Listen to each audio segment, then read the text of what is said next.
নমস্কার, সবাই কেমন আছেন? আশা করি ভালো আছেন। আজকে আমি দুপুরে কি রান্না করেছি সেটা দেখাচ্ছি। এখানে আছে গরম গরম এক হাঁড়ি ভাত, এখানে আছে পাবদা মাছের ঝাল। মাছটাকে ভেজে তো নিয়েছি, কালো জিরে ফোড়ন দিয়েছি জিরের গুঁড়ো, লঙ্কার গুঁড়ো, নুন, স্বাদ মতো নুন, হলুদ, নামানোর সময় ধনেপাতা। পাবদা মাছের ঝাল।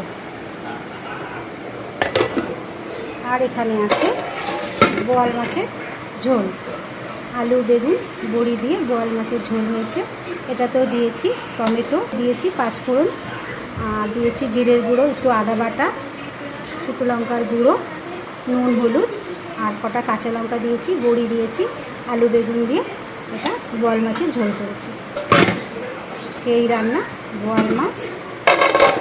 এখানে আছে পাবদা মাছ, আর এখানে আছে গরম গরম ভাত, আর একটু ডাল আছে কালকের।